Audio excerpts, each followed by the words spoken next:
সারা বাংলাদেশের যে উপজেলার ৬ষ্ঠ উপজেলা নির্বাচন অনুষ্ঠিত হচ্ছে তার মধ্যে এখন আমি যে জায়গাটা দাঁড়িয়ে আছি এটা হচ্ছে কুষ্টিয়া কোকসা উপজেলা। এখানে প্রায় ১,১৬,০০০ ভোটার কিন্তু তাদের ভোট প্রয়োগের মাধ্যমে আজকে জনপ্রতিনিধি তারা বাছাই করবে। এবং আপনাদের জানিয়ে রাখতে চাই এখানে ৫০টি কেন্দ্রে প্রায় ৩৪২টি বুথে কিন্তু অনুষ্ঠিত হচ্ছে এই উপজেলা নির্বাচন। এই উপজেলা নির্বাচনকে কেন্দ্র করে কিন্তু উপজেলাবাসীর মধ্যে একটি শ্বাস রব বিরাজ করছে। তবে আইনশৃঙ্খলা রক্ষাকারী বাহিনী সহ সবাই কিন্তু এই নিরাপত্তার খাতে যারা আছে তারা কিন্তু সচেষ্ট রয়েছে। তবে এখানে আরও একটি কথা জানিয়ে রাখতে চাই, এখানে কিন্তু বাপ এবং ছেলে এবং ভাবি এবং দেবরের মধ্যে যে প্রতিযোগিতা হচ্ছে, এখানে 6 জন উপজেলা ক্যান্ডিডেট প্রার্থী তারা কিন্তু প্রতিদ্বন্দ্বিতা করছে এবং ভাইস চেয়ারম্যান প্রার্থী এবং মহিলা ভাইস চেয়ারম্যান 4 জন। এর মধ্যেই কিন্তু এই যে নির্বাচন অনুষ্ঠিত হচ্ছে। সার্বিক বিষয়ে আপনাদের জানিয়ে রাখতে চাই আরও একটি বিষয়, সেটি হচ্ছে ভোটার উপস্থিতি সকাল থেকে কিন্তু কিছুটা হলেও কম। আস্তে আস্তে ভোটার উপস্থিতি বাড়বে বলে জানিয়েছেন এখানকার দায়িত্বরত প্রিজাইডিং অফিসার এবং জনপ্রতিনিধিরা। তবে সার্বিক বিষয় হচ্ছে যেভাবে হোক ভোট সুষ্ঠু এবং নিরপেক্ষ হবে এমনটি আশা করছে এখানকার নির্বাচনের মধ্য দিয়ে আরও একটি জনপ্রতিনিধি বাছাই করবে এখানকার সাধারণ মানুষ, এমনটি প্রত্যাশা করছে তারা। এই ছিল আমার কাছে সর্বশেষ উপজেলা নির্বাচনের সর্বশেষ খবর।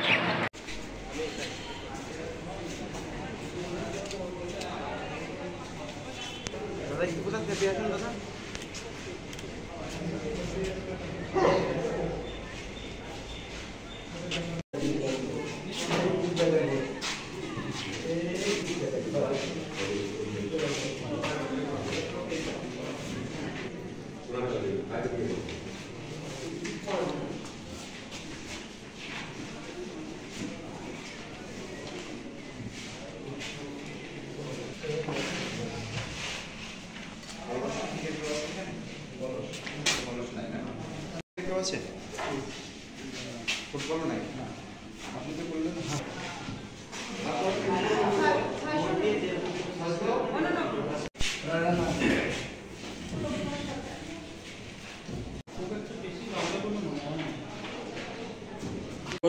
ভোট সম্পর্কে যে ভোটটা দিলেন কেমন দিলেন, কোনো অসুবিধা হয়েছে কিনা এটা একটু বলবেন।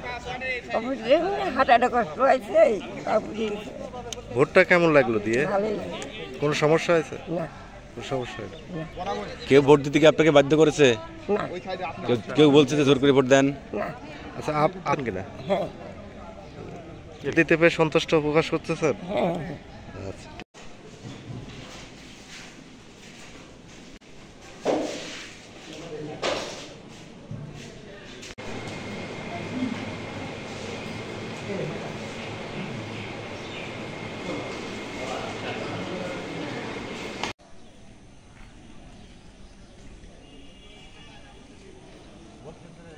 আমরা ভোট দেব এমন একজনের যাতে দেশের সেবা করতে পারে, আমরা যাতে যাই তার কাছে আমাদের সুখের দুঃখের কথা বলতে পারি, আপদ বিপদে সবসময় আমরা হইলো কাছে পাবো, তেমন একটি লোককে আমরা পছন্দ করেছি। তেমন একটি লোককে আমরা ভোট দিয়ে ইনশাল্লাহ জয়যুক্ত করব।